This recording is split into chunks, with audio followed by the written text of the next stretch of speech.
नमस्कार विद्यार्थी मित्रांनो, स्वागत आहे तुम्हा सर्वांचं महा एक्झाम पॉईंट आपल्या एज्युकेशनल यूट्यूब चॅनलवरती. तर विद्यार्थी मित्रांनो, आपला आजचा व्हिडिओचा भाग हा 50 आहे, ज्यामध्ये शिक्षक पात्रता परीक्षा 2025 अर्थात आपली टीईटी एक्झाम येत्या 23 नोव्हेंबर रोजी मित्रांनो होणारी आहे. त्या परीक्षा दृष्टिकोनातून आपल्याकडे मित्रांनो आता फक्त शेवटचे 17 दिवस शिल्लक राहिलेले आहेत आणि मित्रांनो आपण त्या दृष्टिकोनातूनच रेग्युलरली जेवढे होतील तेवढे आपण अतिसंभव व त्यासोबतच प्रिव्हियस इयर जेवढे काही क्वेश्चन्स पेपर होते त्याचा आपण सोडवा तुमच्याद्वारे करून घेत आहोत, ज्यामुळे परीक्षेमध्ये तुमचा स्कोर हा जो की जास्तीत जास्त येणारा असेल आणि जो आपल्या सर्टिफिकेटवर एलिजिबलचा जो शेरा असतो तो आपल्याला आला पाहिजे. या दृष्टीने आपण संपूर्ण काय आपण परीक्षाभिमुख अशी महत्त्वपूर्ण प्रश्न आपण पाहत आहोत. जर मित्रांनो तुम्ही आपल्या चॅनलवर नवीन असाल आणि तुम्ही अजूनही चॅनलला सबस्क्राईब केलं नसेल तर मित्रांनो फटाफट सबस्क्राईब करून घ्या, जेणेकरून तुम्हाला टीईटीचे व त्यासोबतच सर्व इतर सेवा सरळ भरतीचे अपडेट मित्रांनो या ठिकाणी तुम्हाला पाहायला मिळणारे असतील. आणि ज्या कोणी विद्यार्थी मित्रांनी आपले मागील व्हिडिओचे भाग पाहिले नसतील तर त्यांनी लगेचच्या लगेच आपले संपूर्ण काही मागील व्हिडिओचे भाग देखील पाहून घ्या. त्यामध्ये देखील आपण अतिशय महत्त्वपूर्ण आपण प्रश्न सोडवलेली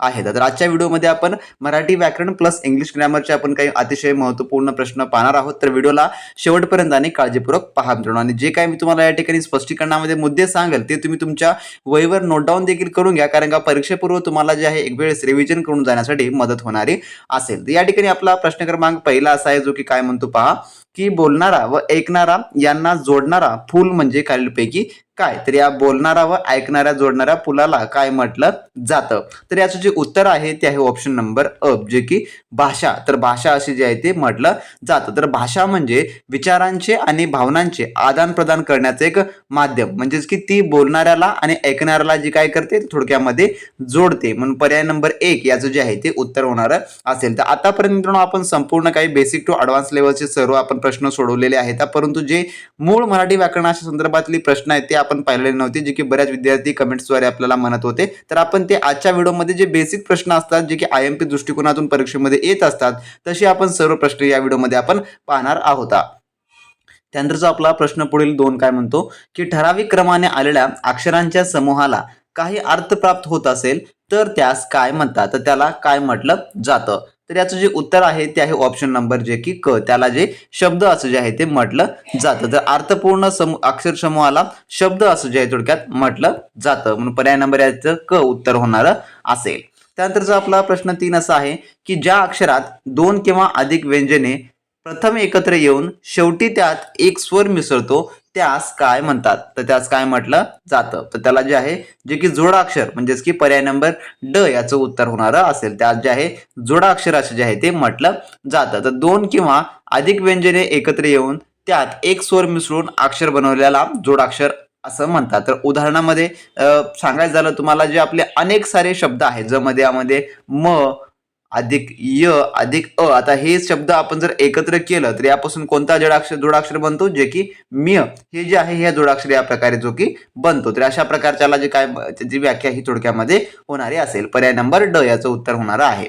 त्यानंतरचा प्रश्न 4 की मराठी भाषेतील आधुनिक वर्णमालेत सध्या किती वर्णांचा समावेश होतो? तर आधुनिक वर्णमालेत म्हटलेलं आहे. तर याचं जे उत्तर आहे ते आहे ऑप्शन नंबर थोडक्यामध्ये जे की क, 52 वर्णमालांचा यामध्ये समावेश होतो. तर आधुनिक वर्णमालेत जे काही मराठीमधील वर्णमाला आहे तर एकूण 52 वर्णांचा समावेश होतो. यात एकूण 14 जे आहेत ते स्वर आहेत आणि 38 जे आहे थोडक्यामध्ये व्यंजने आहेत. तर स्वतंत्र व्यंजने समाविष्ट यामध्ये आहेत. दोन्ही मिळून एकूण 52 या ठिकाणी वर्णमालेतील समावेश आहे. ऑप्शन नंबर क याचं उत्तर होणार असेल.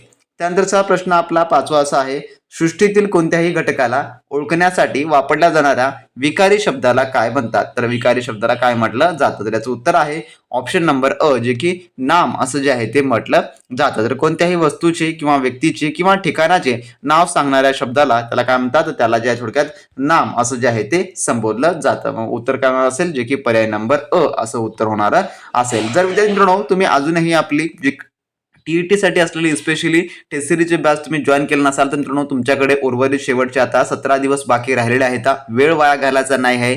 तुमचा अभ्यास जरी कमी झाला असेल, तुम्हाला वाटत असेल की येणाऱ्या परीक्षेमध्ये माझं काही खरं नाही किंवा मला स्कोर जो आहे तो कमी येणार असेल, त्या विद्यार्थ्यांनी तर आपली टीईटी स्पेशली टेस्ट सिरीज आहे ज्यामध्ये आपण तुम्हाला टार्गेटेड 90+ स्कोर अचीव करून देण्यासाठी मित्रांनो आपण संपूर्ण काय त्या ठिकाणी तुम्हाला मार्गदर्शन केलेलं आहे. जे आपले त्या ठिकाणचे टेस्ट सिरीज आहे मित्रांनो त्याची तुम्ही संपूर्ण एक वेळा सोडवा करून घ्या. त्यामध्ये तुमचा अभ्यास किती आहे, तुमचा किती स्कोर येणारा आहे किंवा तुमचा वीक पॉईंट कोणता आहे, तुम्हाला कशामध्ये मार्क कमी येत आहेत, अशा प्रकारचं संपूर्ण काही त्या ठिकाणी तुम्हाला अनालिसिस करता येणार असेल. आणि जो तुमचा वीक सब्जेक्ट आहे त्या सब्जेक्टनुसार देखील आपण त्या ठिकाणी टॉपिक वाईज तुम्हाला टेस्ट सिरीज बनवून दिलेल्या आहेत, जे की तुम्ही आतापर्यंत कितीही व्हिडिओ कोर्सेस केलेला असाल, तुम्ही कितीही लेक्चर्स पाहिला असाल, तर मित्रांनो तुम्ही जोपर्यंत स्वतःहून त्या प्रकारच्या प्रश्नांचा तुम्ही सोडावा करत नाही, स्वतःहून त्या प्रश्नांसोबत तुम्ही झटत नाही, तोपर्यंत मित्रांनो तुम्हाला परीक्षेमध्ये यश येणं अवघड आहे. त्यामुळे मित्रांनो त्यासाठी आपण आपली स्पेशली टेस्ट सिरीजची बॅच आपण लॉन्च केलेली आहे. डिस्क्रिप्शन बॉक्समध्ये त्याची ऑफिशियल आपल्या ऍप्लिकेशनची लिंक मिळेल, तिथून तुम्ही आपले ऍप्लिकेशन डाउनलोड करून घ्या आणि मित्रांनो लगेचच्या लगेच उत्तम तयारीला लागा. किंवा तुम्ही प्ले स्टोअरला देखील जाऊन महा एक्झाम पॉईंट हे ऍप्लिकेशनचं नाव तुम्ही सर्च करून त्या ठिकाणी मित्रांनो तुम्ही ऍप्लिकेशन डाउनलोड करून घेऊ शकता आणि उत्तम व चांगल्या तयारीला लागू शकता. त्यामुळे तुम्हाला संपूर्ण तुमचा प्रोग्रेस रिपोर्ट पाहता येणार असेल आणि हे उर्वरित दिवस तुमच्यासाठी अतिशय महत्त्वपूर्ण आहेत, कारण का तुम्ही जेवढ्या जास्तीत जास्त प्रश्नांचा त्या ठिकाणी सराव करणार असाल तेवढा मित्रांनो तुम्हाला परीक्षेमध्ये स्कोर मिळवण्यासाठी त्याची मदत होणारी असेल. कारण का तुम्ही त्या स्वरूपाचे प्रश्न सोडून आतापासूनच तयारीला लागला तर परीक्षेमध्ये तसा प्रश्न आला अतिशय कमी सेकंदामध्ये मित्रांनो तुम्हाला त्या ठिकाणी जे काही उत्तर निवडता येणार असेल. त्यामुळे तुम्हाला आपण PYQ क्वेश्चन देखील उपलब्ध करून दिलेले आहेत, त्यामुळे ते एक तुम्हाला अतिशय चांगलं महत्त्वपूर्ण ठरणार असेल. त्यामुळे एकमेव तुम्हाला सोल्युशन म्हणून सांगत आहे, लगेच लगेच आपले ऍप्लिकेशन डाउनलोड करून घ्या आणि त्या ठिकाणी तुम्ही संपूर्ण काय आपले टेस्ट सिरीज सॉल्व्ह करावं, चांगल्या आणि उत्तम तयारीला लागा. त्यानंतरचा आपला 6वा प्रश्न असा आहे, खालीलपैकी नाम नसलेला शब्द कोणता? तर नाम नसलेला शब्द म्हटलेलं आहे, तर याचं उत्तर आहे ऑप्शन नंबर ड, जे की सुंदर. कशामुळे आहे? तर अजय, पुणे, हत्ती ही नावे आहेत, म्हणजेच की नाम आहे. तर सुंदर हा शब्द नामाबद्दल अधिक माहिती सांगतो, म्हणून तो जे काय आहे तर तो एक विशेषण आहे. तर विशेषण असल्यामुळे ऑप्शन नंबर ड याचं उत्तर होणार असेल. त्यानंतर आपला 7वा प्रश्न, मी आंबा खातो या वाक्यातील क्रियापद ओळखा. तर मी आंबा खातो या वाक्यातील क्रियापद कोणतं आहे? तर याचं उत्तर आहे ऑप्शन नंबर क, जे की खातो असं जे आहे ते होणार असेल. कारण खातो या शब्दातून क्रिया म्हणजेच की खाण्याची क्रिया पूर्ण होते, म्हणून हे या ठिकाणी काय होणार असेल, जे की क्रियापद हे जे आहे ते होणार असेल. तर पर्याय नंबर क याचं उत्तर होईल. त्यानंतरचा आपला प्रश्न 8वा असा आहे, मुलगी सुंदर गाणी गाते या वाक्यातील विशेषण कोणता? तर या वाक्यातील विशेषण कोणता आहे? तर याचं उत्तर आहे ऑप्शन नंबर ब, जे की सुंदर हे विशेषण होणार असेल. तर सुंदर हा शब्द मुलगी म्हणजेच की नाम कशी आहे हे सांगते, म्हणून ते विशेषण या ठिकाणी होणार असेल. तर ऑप्शन नंबर या ठिकाणी ब याचं उत्तर होणार असेल. त्यानंतरचा 9वा प्रश्न, आम्ही हे कोणत्या प्रकारचे सर्वनाम आहे? तर आम्ही हे कोणत्या प्रकारचं सर्वनाम आहे? तर याचं उत्तर आहे ऑप्शन नंबर अ, जे की प्रथम पुरुषवाचक हे सर्वनाम आहे. तर कशामुळं? आम्ही हे बोलणाऱ्या व्यक्ती किंवा व्यक्तीचा उल्लेख करते, म्हणून ते प्रथम पुरुषवाचक सर्वनाम आहे. तर या ठिकाणी याचं उत्तर काय होईल, जे की पर्याय नंबर अ याचं उत्तर होणार असेल. त्यानंतरचा आपला प्रश्न 10वा, तो भरभर चालतो या वाक्यातील क्रियाविशेषण ओळखायचा आहे. तो भरभर चालतो यामधील, तर यामधला जो उत्तर होणार असेल, जे की पर्याय नंबर ब, भरभर. तर कशावरून? तर भरभर हा शब्द क्रिया म्हणजेच की चालण्याची कशी घडते हे दाखवतो, म्हणून ते क्रियाविशेषण हे जे थोडक्यामध्ये आहे. पर्याय नंबर ब याचं उत्तर होणार असेल. त्यानंतरचा प्रश्न 11वा आपला, आई आणि वडील या शब्दामधील आणि हे कोणते अव्यय आहे? तर याचं उत्तर जे आहे ते आहे ऑप्शन नंबर ब, जे की उभयान्वयी अव्यय आहे. तर आणि हे दोन शब्द म्हणजेच काय, या ठिकाणी आई आणि वडील हे जे आहे, जे की आई वडील जोडण्याचं कार्य करते, म्हणून ते या ठिकाणी उभयान्वयी अव्यय असं जे त्याला म्हटलं जातं. पर्याय नंबर या ठिकाणी ब याचं उत्तर होणार असेल. त्यानंतर प्रश्न 12वा, अरे बापरे या शब्दामधून कोणती भावना व्यक्त होते? तर अरे बापरे या शब्दामधून, तर याचं जे उत्तर आहे ते आहे ऑप्शन नंबर जे की क, आश्चर्य हे जे आहे यामधून होते. तर अरे बापरे या शब्दातून मनात अचानक उत्पन्न झालेले आश्चर्यता भावना व्यक्त करते, म्हणून ऑप्शन नंबर क याचं जे आहे ते उत्तर होणार असेल. त्यानंतरचा प्रश्न 13वा, सूर्य या शब्दाचा समानार्थी शब्द ओळखा. तर सूर्य या शब्दाचा समानार्थी काय होतो? तर याचं उत्तर आहे ऑप्शन नंबर ब, जे की रवी किंवा भास्कर असा जो थोडक्यामध्ये होतो. तर सूर्य या शब्दाचा जो दोन्ही या ठिकाणी याचे समानार्थी शब्द बनणारे असतील, तर ऑप्शन नंबर काय होईल याचं? ब हे याचं उत्तर होणार असेल. त्यानंतरचा 14वा प्रश्न, ज्येष्ठ या शब्दाचा विरुद्धार्थी शब्द ओळखा. तर ज्येष्ठ या शब्दाचा, तर याचं उत्तर आहे ऑप्शन नंबर ड, जे की कनिष्ठ असा जो आहे तो होणारा असेल. कारण का ज्येष्ठ म्हणजे मोठा, तर कनिष्ठ म्हणजे लहान, या प्रकारे जे आहे याचा विरुद्धार्थी शब्द होणारा असेल. त्यानंतरचा आपला 15वा प्रश्न असा आहे, खालीलपैकी अनेक वचन शब्द कोणता? तर अनेक वचनी शब्द या ठिकाणी सांगायचा आहे, तर याचं उत्तर आहे ऑप्शन नंबर क, जे की मुले. तर मुले हा शब्द एकापेक्षा जास्त मुलांचा निर्देश करतो, म्हणून तो अनेक वचन आहे. तर आता आपण इतर पाहिलं, घर, झाड, पुस्तक हे संपूर्ण एकवचनी शब्द आहेत, म्हणून पर्याय नंबर क याचं उत्तर जे आहे थोडक्यात होणार असेल. त्यानंतरचा पुढील आपला 16वा प्रश्न काय म्हणतो पहा, की त्याने हा शब्द कोणत्या कारकातील आहे. तर त्याने हा जो शब्द आहे तो कोणत्या कारकातील आहे. तर याचं जे उत्तर आहे ते आहे ऑप्शन नंबर अ, जे की कर्ता. कशावरून? कारण त्याने हे वाक्यातील क्रिया करणारी व्यक्ती दर्शवते, म्हणून तो कर्ता कारक या ठिकाणी होणारा असेल. पर्याय नंबर अ याचं उत्तर होईल. त्यानंतरचा 17वा प्रश्न, अन्न या शब्दाचे लिंग काय आहे. तर अन्न या शब्दाचं लिंग काय होणार असेल. तर याचं उत्तर आहे ऑप्शन नंबर सी, जे की नपुसक लिंगी हा जो आहे थोडक्यामध्ये याचा उत्तर होणारा असेल. ते कशावरून? कारण का जेव्हा आपण अन्नाविषयीचा एखादा शब्द उल्लेख करतो, जसं की त्या ठिकाणी ते अन्न असे आपण उच्चारले जाते, म्हणून अन्न हा शब्द नपुसक लिंगी आहे. ऑप्शन नंबर या ठिकाणी सी याचा उत्तर होणारा असेल. त्यानंतर 18वा प्रश्न, पाऊस पडत आहे या वाक्यातील क्रियापद कोणते आहे. तर याचं उत्तर आहे ऑप्शन नंबर ड, जे की पडत आहे. तर पडत आहे हे संयुक्त क्रियापद आहे जे वाक्यातील क्रिया पूर्ण करते. पर्याय नंबर ड याचं उत्तर होणार असेल. त्यानंतरचा 19वा प्रश्न, झाडावर पान आहेत या वाक्यातील झाडावर या शब्दाचा कारक कोणता आहे. तर याचं उत्तर आहे ऑप्शन नंबर ब, जे की अधिकरण हा जो या ठिकाणी कारक आहे. तर झाडावर हा शब्द क्रिया कोठे घडते हे दर्शवते, म्हणून तो अधिकरण कारक या ठिकाणी आहे. पर्याय नंबर याचं उत्तर काय होईल, जे की ब याचं उत्तर होणार असेल. त्यानंतरचा आपला प्रश्न 20वा, सिंह जंगलाचा राजा आहे या वाक्यात राजा हा शब्द कोणत्या प्रकारचा आहे. तर याचं उत्तर आहे ऑप्शन नंबर ब, जे की नाम या ठिकाणी याचं होणार असेल. पर्याय नंबर ब याचं उत्तर होणार असेल.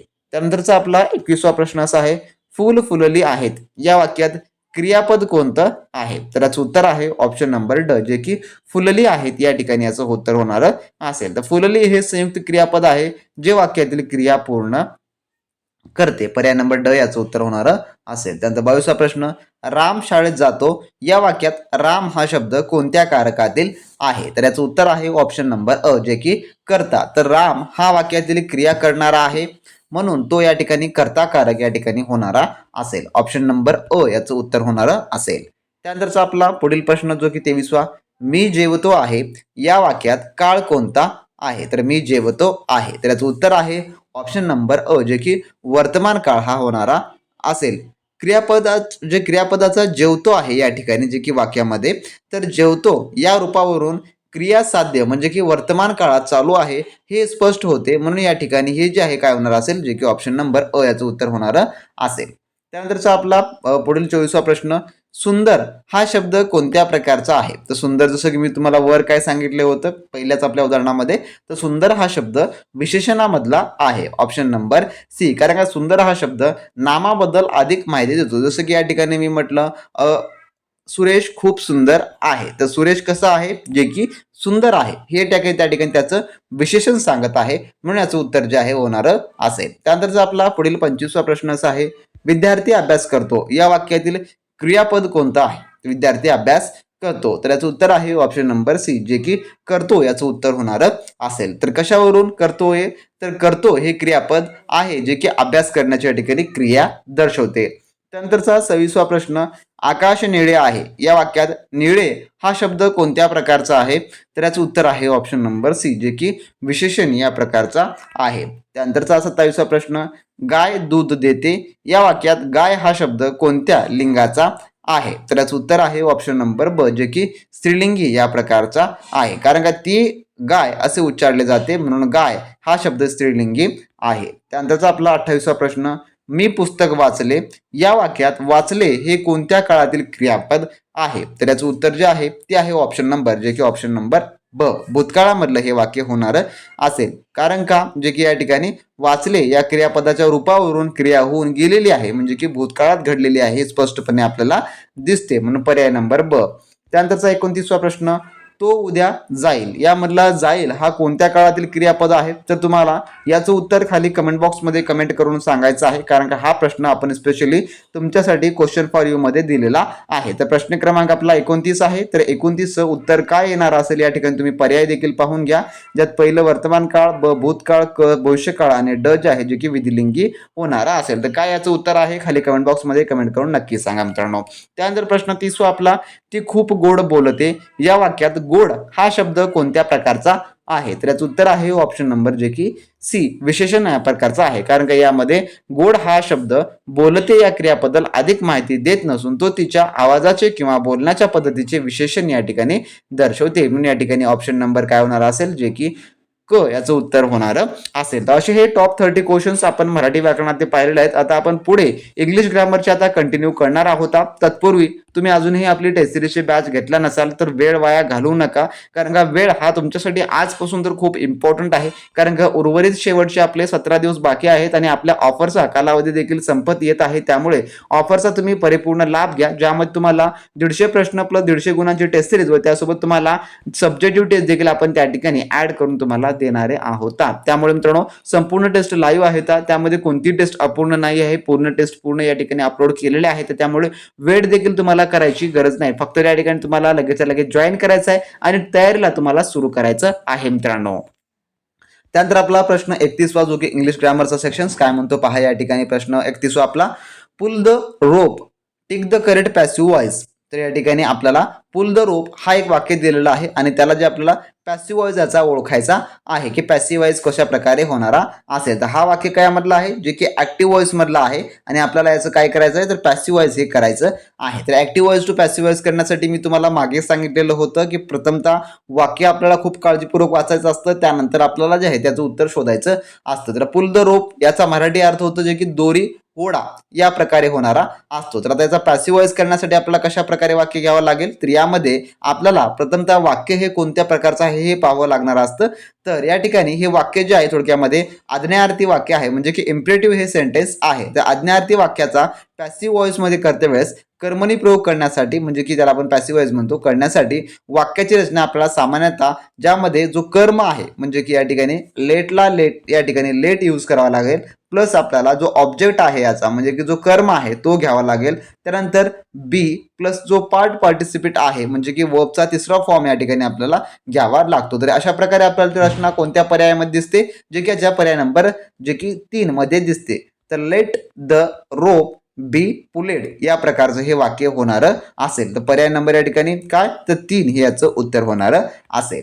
त्यानंतरचा आपला प्रश्न 32वा असा आहे पुढचा, काय म्हणतो, which one of the following sentence is grammatically correct. तर व्याकरणिक दृष्ट्या जो काय बरोबर आहे तो वाक्य आपल्या या ठिकाणी निवडायचा आहे. तर कोणतं याचं वाक्य होणार असेल तर तो आहे पर्याय नंबर 3 जे की दोज बुक्स आर माइन. हा वाक्य एकदम बरोबर आहे. तर कशावरून बरोबर आहे, कारण का माइन हे पॉझिटिव्ह प्रोनाउन आहे जे वाक्यात किंवा जे वाक्यात नाम म्हणून वापरलं जातं आणि या ठिकाणी आय आणि माय हे योग्य नाहीता, म्हणून या ठिकाणी जे आहे जे की देम हे देखील चुकीचं आहे. म्हणून पर्याय नंबर याचं काय होणार असेल जे की 3 हे याचं उत्तर होणार असेल. पहिल्यामध्ये आय आहे, दुसऱ्यात माय आहे, तर चौथ्यामध्ये देम या ठिकाणी आहे, म्हणून हे चुकीचे आहेत आणि पर्याय नंबर जे की 3 आपलं हे बरोबर आहे. कारण का ग्रॅमॅटिकली व्याकरणिकदृष्ट्या हे संपूर्ण काही बरोबर वाटणारं असेल. म्हणून जर मित्रांनो तुम्हाला संपूर्ण याची इंग्लिश ग्रामरची भीती वाटत असेल तुम्हाला, तर त्यासाठी एकमेव सोल्युशन सांगत आहे, जे आपले सब्जेक्टिव्ह टेस्ट आहे ते तुम्ही सोडवत चला आणि फुल्ली तुमची प्रॅक्टिस वाढवत चला मित्रांनो. त्यानंतरचा आपला 33वा प्रश्न, fill in the blank with appropriate pronouns. तर या ठिकाणी आपल्याला प्रोनाउन्स सोबत फिल इन द ब्लँक करायचं आहे. तर काय म्हटलेलं आहे की one should not boast of dash merits या प्रकारचा वाक्य आहे. तर या ठिकाणी काय म्हटलेलं आहे वाक्य, तर जो एकाने आपल्या गुणाची बढाई मारू नये, की एकाने आपल्या गुणांची बढाई मारू नये असा याचा मराठीत अर्थ होतो. तर याचं थोडक्यामध्ये उत्तर काय येणार असेल फिल इन द ब्लँक्स, जे की पर्याय नंबर 3 वन्स हा त्या ठिकाणचा फिल इन द ब्लँक असणारा असेल. तर जेव्हा वाक्याचा कर्ता म्हणजे की सब्जेक्ट काय या ठिकाणी जे की सब्जेक्ट हा वन आहे या ठिकाणी वाक्यामध्ये, तेव्हा त्याचे पॉझिटिव्ह जे की रूप कोणते वापरले जाते हे आपल्याला माहिती असणं आवश्यक आहे. तर याचं कोणतं होणार असेल जे की वन्स हे होणार असेल, म्हणून पर्याय नंबर या ठिकाणी 3 ह्याचं उत्तर होणार असेल. त्यानंतरचा आपला पुढील 34वा प्रश्न, choose the correct form of objective. तर या ठिकाणी करेक्ट फॉर्म ऑफ ऑब्जेक्टिव्ह म्हणजे की विशेषणाचं योग्य रूप या ठिकाणी आपल्याला निवडायचं आहे. तर वाक्य काय, Lata is dash than her sister. तर या ठिकाणी असं म्हटलेलं आहे, तर लता तिच्या बहिणीपेक्षा डॅश आहे. तर काय आहे तर याचं उत्तर आहे ऑप्शन नंबर जे की 2 वायझर. म्हणजेच काय तर वायझर म्हणजेच काय तर जे की वायझर म्हणजे की जे की एकदम मोठा या प्रकारचा. तर वाक्यात द्यान वापरले असल्याने दोन व्यक्तीमध्ये तुलना केलेली आहे. तर अशा वेळी आपल्याला काय जे आहे तर कॉम्पॅरेटिव्ह डिग्री म्हणजे की तुलनात्मक विशेषणाचा वापर केला जातो. जसं की वाईजचं काय होणार असेल तुलनात्मक रूप जे की वायझर हे जे आहे ते होणार असेल. म्हणून पर्याय नंबर या ठिकाणी 2 याचं अचूक उत्तर होणार असेल. त्यानंतरचा प्रश्न आपला 35वा old habits die dash fill in the blank with the correct options. तर या ठिकाणी याचं काय म्हटलेलं आहे की ओल्ड हॅबिट्स डाय म्हणजे की जुन्या सवयी सहज जात नाहीत. तर या ठिकाणी फिल इन द ब्लँक करायचं आपल्याला करेक्ट ऑप्शन सोबत. तर काय याचं उत्तर होणार असेल जे की पर्याय नंबर 4 जे की हर्ड या ठिकाणी येणार असेल. तर ओल्ड हॅबिट्स डाय हर्ड या प्रकारचं हे वाक्य होणार असेल. तर याचं एक म्हण आहे ही जे की आपल्याला या ठिकाणी करायचं होतं. तर अर्थ सांगायचं झाला जुन्या सवयी बदलणे किंवा सोडणे कठीण असते याचा अर्थ होतो. म्हणून पर्याय नंबर 4 याचं उत्तर होणार असेल. त्यानंतरचा 36वा प्रश्न he had learn English before he dash to England. त्याचं आपल्याला आता फिल इन द ब्लँक्स करायचं आहे. नेमकं काय होतं याचा अर्थ की त्याने इंग्लंडला जाण्यापूर्वी जे की इंग्रजी शिकली होती. तर याचं जे आहे आपल्याला या ठिकाणी योग्य फिल इन द ब्लँक्स याचं उत्तर आहे ऑप्शन नंबर 4 जे की वेंट हे येणारं असेल. तर का आहे तर जेव्हा भूतकाळात दोन क्रिया घडतात भूतकाळामध्ये जेव्हा दोन क्रिया घडतात तेव्हा जी क्रिया आधी घडते तिच्यासाठी थोडक्यामध्ये पास्ट परफेक्ट टेन्स म्हणजेच की हॅड प्लस V3 वर्बचा तिसरा फॉर्म हा आणि जी क्रिया नंतर घडते तिच्यासाठी सिंपल पास्ट टेन्स म्हणजे की वर्बचा दुसरा रूप जो की वापर केला जातो. ज्यामध्ये या ठिकाणी पाहिलं आपण तर लर्न इंग्लिश ही क्रिया वेंट टू म्हणजे की या ठिकाणी आता वेंट येते तर वेंट टू इंग्लंड या क्रियेपूर्वी झाली म्हणून वेंट हे जे आहे काय होणार असेल या ठिकाणी योग्य उत्तर होणार असेल म्हणजे की simple past of गोचा simple past या ठिकाणी होणारा असेल म्हणून पर्याय नंबर 4 याचं उत्तर होणार असेल. त्यानंतरचा आपला 37वा प्रश्न choose the imperative sentence from the following या ठिकाणी म्हटलेलं आहे. तर खालीलपैकी आज्ञार्थी जे की वाक्य या ठिकाणी निवडायचं आहे. तर पर्याय नंबर याचं काय होईल जे की 4 हे याचं उत्तर होणार असेल. Stand up on the desk हे होणार असेल. तर कशावरून कारण का आज्ञार्थी वाक्यामध्ये आज्ञा विनंती किंवा उपदेश असतो आणि ते सहसा क्रियापदाच्या मूळ रूपाने सुरू होते. या ठिकाणी stand up on the desk ही जी आहे एक आज्ञा आहे एक जे की थेट आज्ञा आपल्याला म्हणू शकता म्हणून पर्याय नंबर 4 याचं उत्तर होणार असेल. त्यानंतरचा आपला 38वा प्रश्न complete the following sentence the watchman asked the stranger. तर आपल्याला हा सेंटेन्स कंप्लीट करायचा आहे. तर याचा काय अर्थ होणार असेल तर पहारेकराने अनोळखी व्यक्तीला विचारले की डॅश. तर काय आहे तर याचं उत्तर होणार असेल जे की पर्याय नंबर 3 हु ही वॉज हे जे आहे ते विचारलेलं आहे. तर आता हे इनडायरेक्ट वाक्य आहे जे की इनडायरेक्ट स्पीच ज्याला आपण अप्रत्यक्ष कथन असं देखील आहे. म्हणून प्रश्नांची रचना वाक्याच्या स्वरूपात बदलते. क्वेश्चन वर्ड म्हणजेच की प्रश्नार्थक शब्द नंतर सब्जेक्ट आणि मग जो आहे तो वर्ब या ठिकाणी येतो. तर हु वॉज ही हे जे आहे थेट प्रश्न असतो म्हणून पर्याय नंबर या ठिकाणी 3 याचं उत्तर होणार असेल.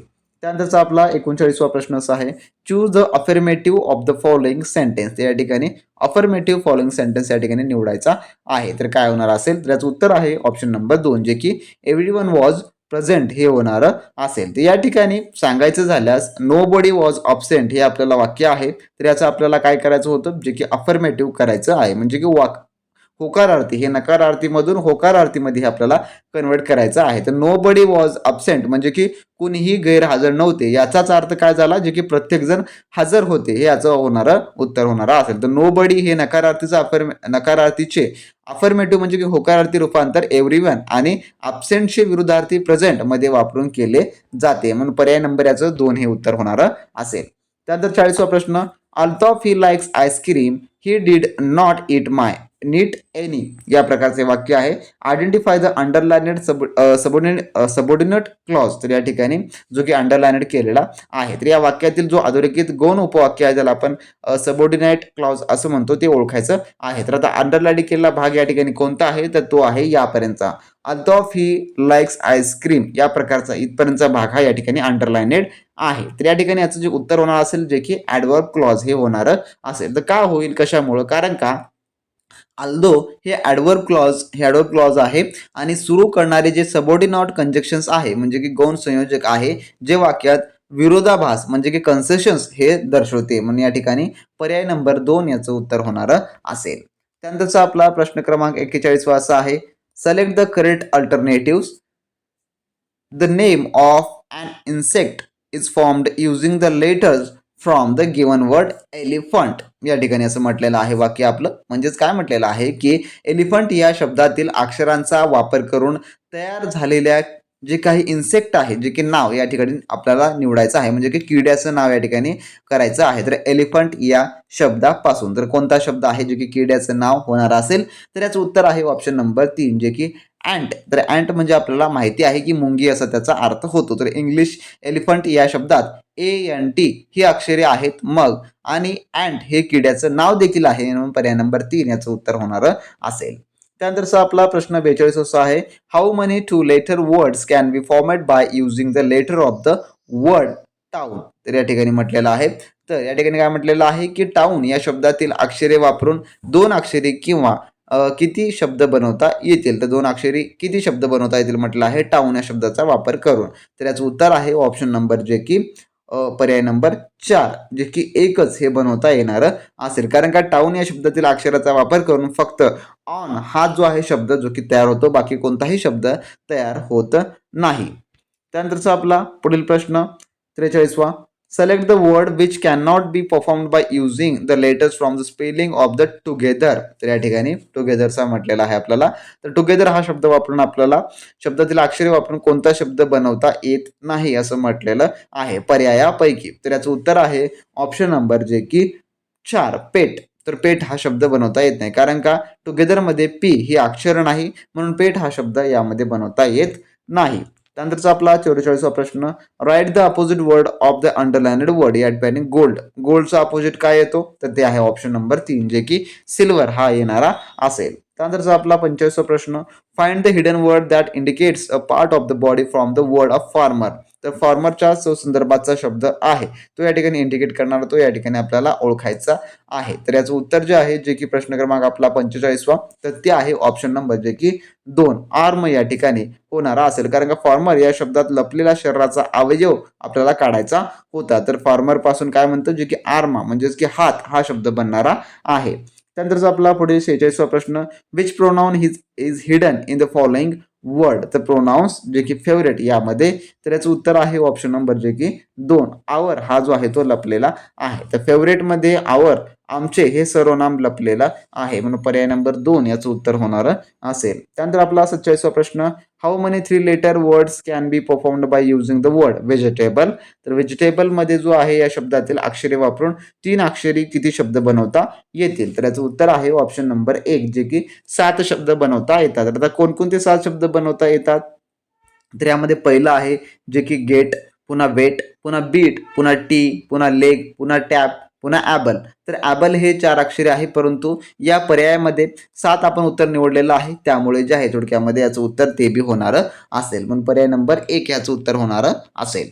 त्यानंतर find the animal name is given word Xerox. तर झेरॉक्स हा शब्द आपल्या या ठिकाणी आहे. तर या झेरॉक्स या शब्दात प्राण्यांचं म्हणजे की ॲनिमलाचं नाव या ठिकाणी शोधायचं आहे. तर कोणतं याचं उत्तर होणार असेल, जे की पर्याय नंबर 3 जे की ऑक्स. तर ऑक्स म्हणजे काय, तर ऑक्स म्हणजे बैल या प्राण्याचं नाव येणार असेल. त्यानंतर आपला 49वा प्रश्न, find the helping verb which is hidden in the given word. जे की रॅडिश. रॅडिश या शब्दात वापरलेला सहाय्यकारी क्रियापद आपल्या या ठिकाणी ओळखायचा आहे. तर कोणता आहे रॅडिशमध्ये, तर याच्यामध्ये इज हा जो आहे थोडक्यामध्ये येणारा असेल, म्हणून पर्याय नंबर 2 याचं उत्तर होणार असेल. त्यानंतरचा आपला प्रश्न 50वा असा आहे, how many meaningful words can be performed using the given word Mouse. तर माऊस हा शब्द आपल्याला जे थोडक्यामध्ये वापरून जे आहे किती शब्द अर्थपूर्ण शब्द बनवता येतात. तर याचं उत्तर आहे ऑप्शन नंबर 3. तर कोणकोणते, तर या ठिकाणी माऊस, यूज, मी, सम, आउट या पर्यायानुसार आपल्याला जे आहे 3 शब्द म्हणजेच की यूज, मी, आउट हे जे आहे थोडक्यामध्ये बनवता येतात, म्हणून ऑप्शन नंबर या ठिकाणी 3 याचं उत्तर होणार असेल. त्यानंतरचा आपला 51वा प्रश्न, which body part is hidden in the given word. जे की हँडकर चीफमध्ये कोणता बॉडी पार्ट आहे लपलेला, तर याचं उत्तर आहे ऑप्शन नंबर 2 जे की हँड ह्या लपलेला आहे. त्यानंतरचा आपला 52वा प्रश्न, which is the opposite word of the underlined word. जे की ऑस्ट्रिच. तर ऑस्ट्रिच हा जो शब्द आहे या ठिकाणचा, तर या ठिकाणी ऑस्ट्रिच जो याचा आपल्याला विरुद्धार्थी शब्द कोणता आहे असं म्हटलेलं आहे. तर याचं उत्तर आहे ऑप्शन नंबर थोडक्यामध्ये 4 जे की प्युअर हा होणारा असेल. त्यानंतरचा आपला 53वा प्रश्न, which number word is hidden in the given word of kitten. तर किटन या शब्दाचा आपल्याला या ठिकाणी जो आहे संख्यावाचक शब्द लपलेला आहे, किंवा कोणत्या शब्दावाचक शब्द लपलेला आहे, तर याचं उत्तर आहे ऑप्शन नंबर जे की 4 10 हा जो या ठिकाणी होणारा असेल. त्यानंतरचा आपला 54वा प्रश्न, select the word which is not hidden in the given word balloon असं म्हटलेलं आहे. तर बलून या शब्दात लपलेला नसलेला शब्द कोणता पर्यायापैकी, तर याचं उत्तर आहे ऑप्शन नंबर 3 सुन हा शब्द. त्यानंतरचा 55वा प्रश्न, which colour is hidden in the given word 100, तर 100 मध्ये जो काही लपलेला जो कलराचं नाव आहे तर याचं उत्तर आहे ऑप्शन नंबर 3 जे की रेड हे याचं उत्तर होणार असेल. त्यानंतर 56वा प्रश्न, find the hidden fruit name in the given word planet, तर आता प्लॅनेट या शब्दामध्ये जो आपल्याला लपलेला शब्द या ठिकाणी जो काही फळाचं नाव आहे ते शोधायचं आहे. तर याचं उत्तर आहे ऑप्शन नंबर जे की 3 पेयर हा होणारा असेल. तर पेयर म्हणजेच काय, तर नाशपती हे जे आहे थोडक्यामध्ये होणार असेल. त्यानंतर 57वा प्रश्न, which bird name is hidden in the word जे की चेअरमन, चेअरमन मध्ये आता पक्षाचं नाव लपलेलं, तर याचं उत्तर आहे ऑप्शन नंबर 1 जे की हेन या ठिकाणी होणारा असेल. तर हेन म्हणजेच काय, तर कोंबडी हा होणारा असेल. त्यानंतर 58वा प्रश्न, select the word verb in the given word teacher, तर टीचर मध्ये जो लपलेला वर्ब हा आपल्या या ठिकाणी शोधायचा आहे. तर याचं उत्तर आहे ऑप्शन नंबर ए जे की टीच, कारण का टीचर मध्ये टीच म्हणजे की शिकवणे हे क्रियापद लपलेला आहे म्हणून.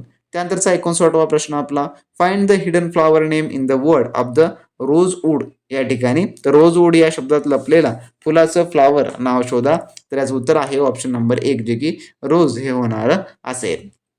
त्यानंतरचा 60वा प्रश्न, which body part is hidden in the given word off shoulder, तर शोल्डर यामध्ये जे लपलेला अवयव असं कोणता आहे, तर याचं उत्तर आहे ऑप्शन नंबर 2 जे की होल्ड हे जे होणार असेल. तर शोल्डरमध्ये होल्ड म्हणजे की धरणे हा शब्द लपलेला आहे. शोल्डरमध्ये होल्ड हा लपलेला शब्द आहे, परंतु शोल्डर इटसेल्फ हा पर्याय प्रश्नाचा आधारित या ठिकाणी होणारा नसेल, पण पर्याय नंबर 2 हे याचं उत्तर होणार असेल. तर मित्रांनो असे आपल्या आजच्या व्हिडिओमधले टॉप 30 व टॉप आपण या ठिकाणी इंग्लिशचे प्रश्न पाहिलेले आहेत मराठी प्लस, जे की 60 प्रश्न. आणि मित्रांनो तुम्हाला अशा प्रकारचे प्रश्न तुमच्या येणाऱ्या टीईटी एक्झाममध्ये देखील पाहायला मिळणारे असतील. त्यामुळे तुम्हाला टीईटी एक्झाममध्ये तुमचा 90+ स्कोर तुम्हाला करून जर की चांगला एलिजिबलचा शेअर तुमच्या सर्टिफिकेटवर लावायचा असेल, यावेळेस तुम्हाला सर्टिफिकेट जर मिळवून घ्यायचं असेल तर लगेचच्या लगेच आपली महा एक्झाम पॉईंटची ॲप्लिकेशन डाउनलोड करा. डिस्क्रिप्शन बॉक्समध्ये त्याची तुम्हाला लिंक जी आहे ती मिळणारी असेल.